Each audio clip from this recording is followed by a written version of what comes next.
Now, there's a lot of rumors this time of year, and we love to talk about those rumors. The first player I want to talk to you guys about is a guy who's never been to the Stanley Cup playoffs. His name, Jack Eichel.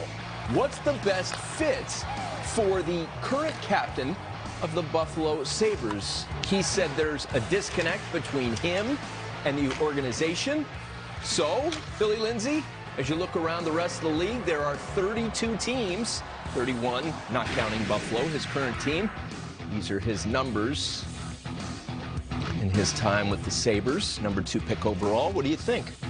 To the health, you're going to have to evaluate the health, and Kevin Adams, the GM there, is asking a boatload. The price is going to have to come down at some point because everything that he's wanted in return, it's like 3 draft picks and 2 star players coming the other way, and he knows that he has to get great value coming back, but until Kevin Adams lowers that trade value, I don't think that there will be a trade made with the Buffalo Sabres and Jack Eichel. As far as landing places, you got to take a look at the New York Rangers. James Dolan, always in win-now mode.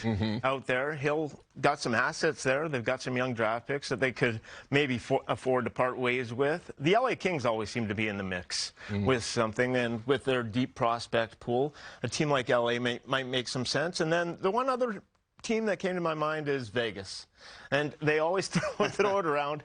But Vegas is Bill Foley. Is one of those owners said, I believe 6 years has to come down. Definitely. Yeah, that's the thing with Eichel.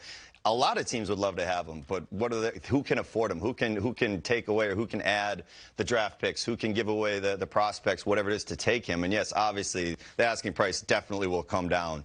For me, I might be a little of a hometowner, but Minnesota. He would be an absolute perfect fit along Kaprizov right now. Minnesota's got $16 million worth of cap space without signing Kaprizov yet.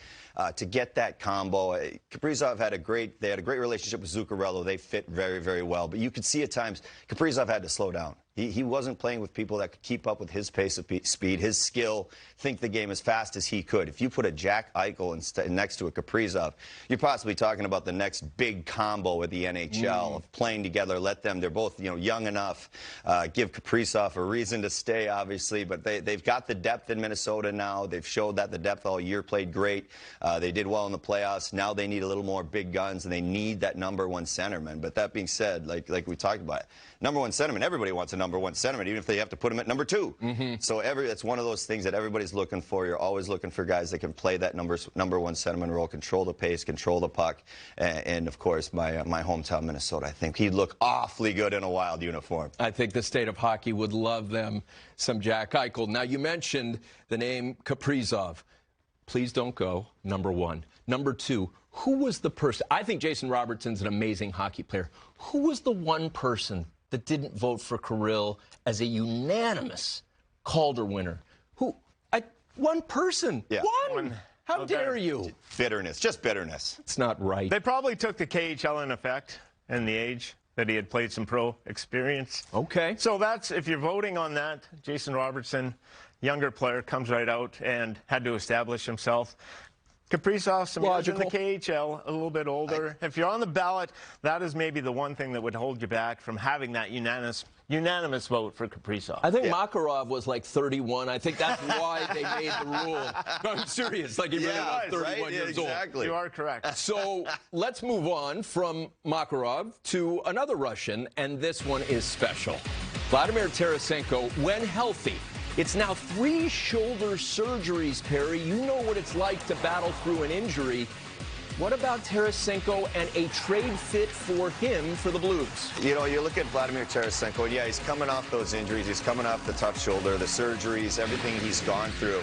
And he's got a chip on your shoulder. When you're coming back from an injury, you got a chip on your shoulder to go out and prove that you are the same player. You can still play at the same level that he can. And again, Vladimir Tarasenko, I look at him as he's the kind of player that you look as a finishing act. Like you need one more move. The Islanders need one more player, or whoever might feel like they just need that one more player to get over the hump. Maybe like a Pittsburgh or teams like that that are close. The Carolinas, the teams that are really close to getting over that hump and really becoming a Stanley Cup champion. I'd see he'd be a great fit for that. He's got a cup under his belt, and again, it's who can afford him is most. But I really see him as a finishing project or finishing product. product. Or maybe even you look at an Edmonton where they need to space out. They've got the two big guns, add some more guys up front. Man, I think maybe they need a little more at the D-core right now. But at the same time, they've got the double-headed monster there, and they obviously need help because they just haven't had anyone else fill those roles besides the two big guns.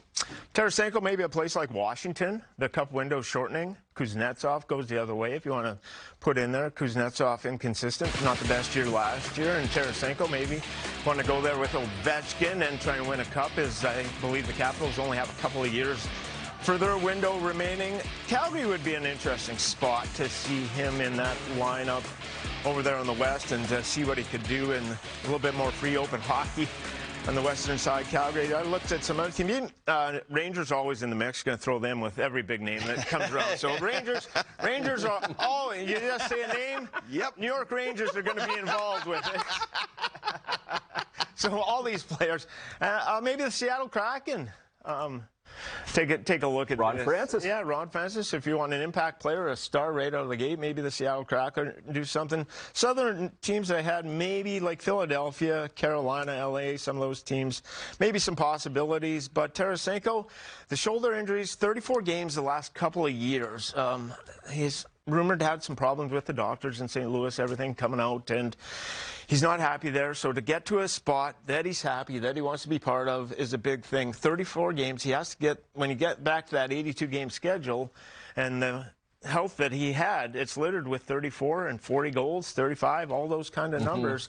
So if he's healthy and that shoulder's legit, then there's a market for him and there's a place for him, and he could be a really good pickup at maybe a low cost.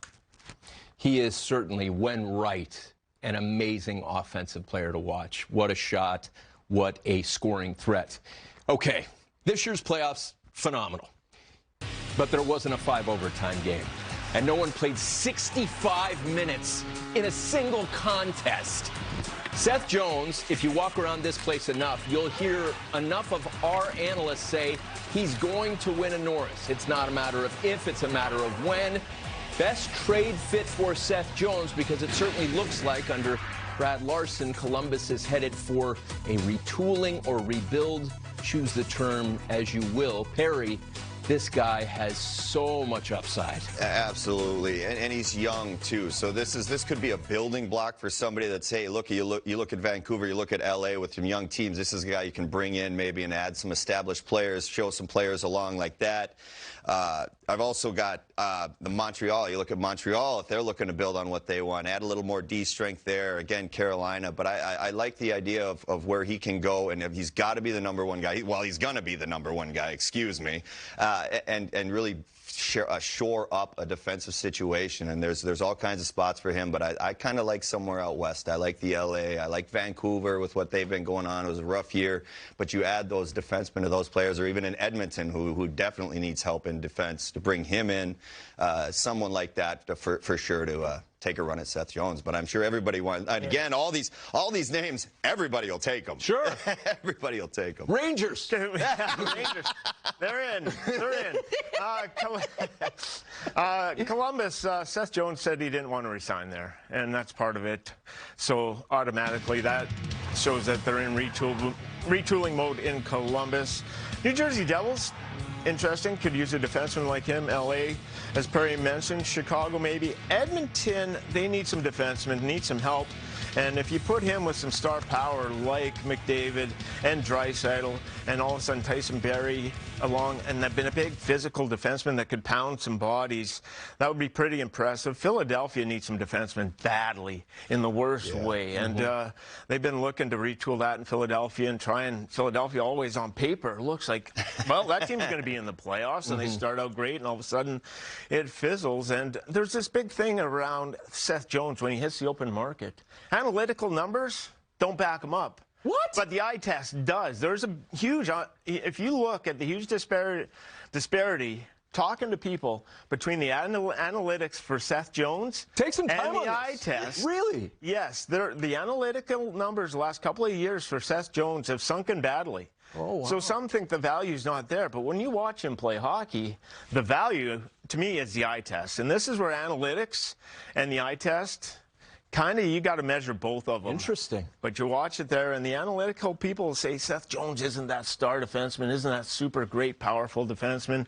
But when you watch him play in person, he can be dominant at times. And I'll go the analytical route the last couple of years, just in part what's happened with Columbus and trying to retool and trying to rebuild. You get him in the right situation, on the right team, you're hitting a home run. Yeah. Fascinating. You look at the core samples, 50% over the last couple of years for Seth Jones, which is amazing. Because I agree. I got to put that on Columbus, too. I agree completely with Billy there. Because you watch him play. He can play the game. He makes plays, steps out of the system when he needs to, breaks system to make plays. You know, D-zone, steps up offensively. There's so many things. Just watching him, he does well. It's just shocking to where his analytics are.